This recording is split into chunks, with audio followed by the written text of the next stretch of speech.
Alright, y'all. Hey, y'all. I wanted to talk to y'all today about Shanquella, Miss Robinson. God bless the dead.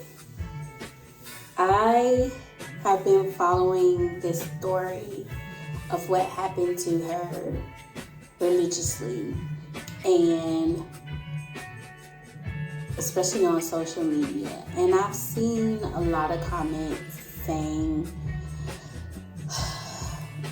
that people are having conversations with their daughters about if they feel that the vibe is off with somebody, don't hang out with them. And I am so supportive of that conversation. And I also want to add that I think there needs to be other conversations that are had that this situation brings to mind. Such as, what if your daughter or you're the one that is feeling jealousy about somebody's status or situation? If they have more or they look better than you. What are we telling our children about that? What are we telling our children about taking offense? Like, are we having conversations with our kids about if a situation occurs where somebody does something to you, and we don't know the details of what happened, but if somebody does something to you that makes you take offense, what do you do besides just cutting them off or beating their ass? Like, there are a myriad of in-betweens that can happen that I really don't think we're having the conversations about. When we think about Shanquella not dying in vain, those are all the things that I really think about. Like, how do we change the landscape of the communication and the conversations that we have about disagreement or jealousy in our community, so that such that we don't harm each other in the same way that others harm us, right?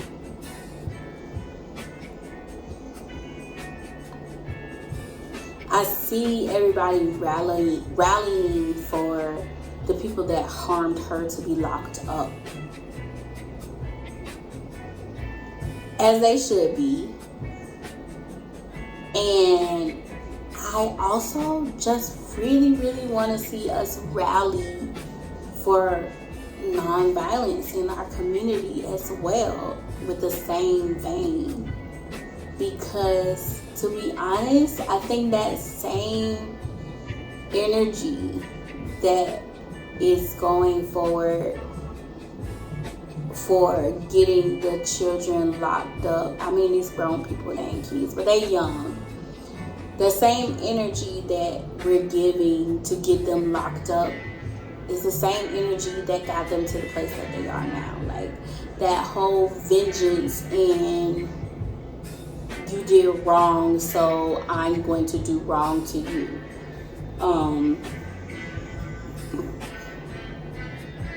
I really just wish we start to have more conversations, like I said, about what do I do when I'm jealous of someone, of what they have? What do I do when I'm jealous of someone for how they look? I talked about this. I made a live or a video about this, about me being jealous of somebody. Like, you know, how social media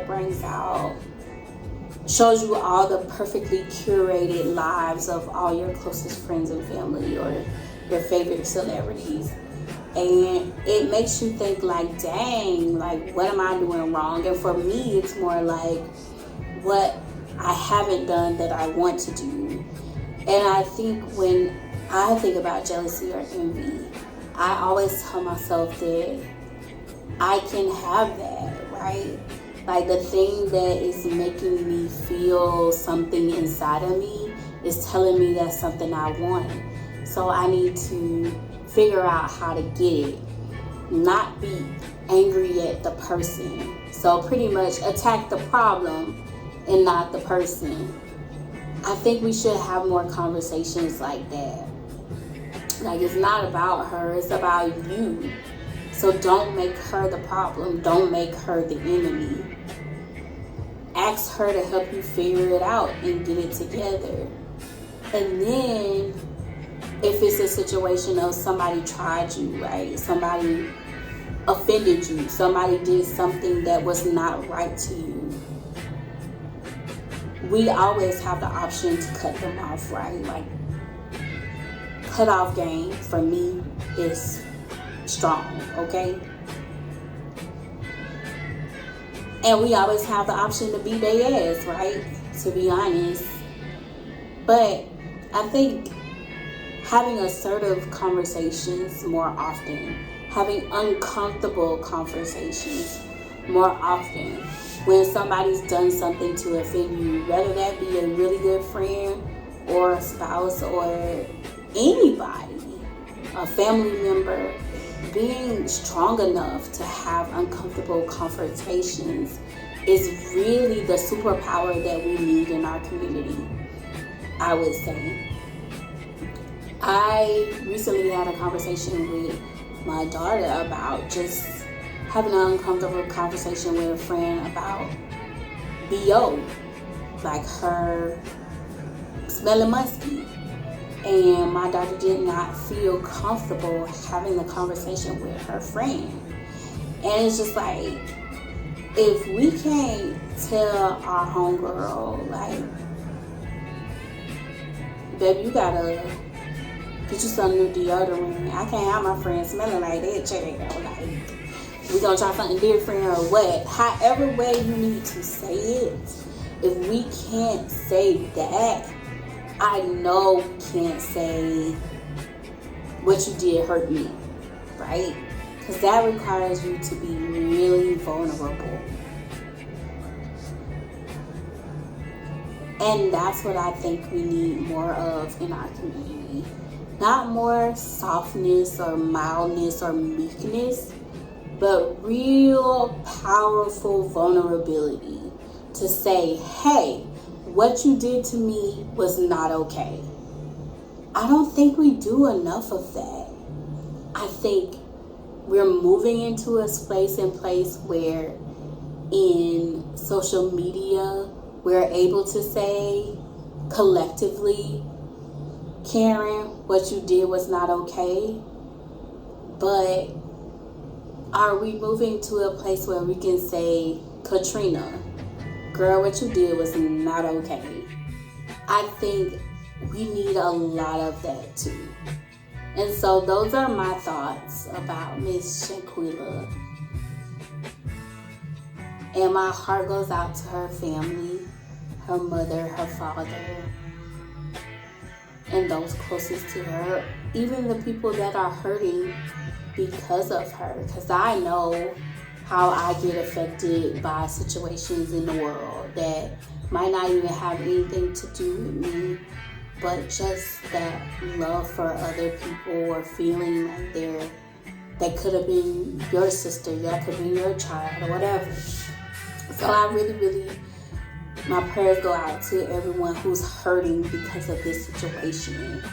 But I just wanted to add that conversation to the puzzle. Like, let's talk about that side of the game too. All right, y'all, take care.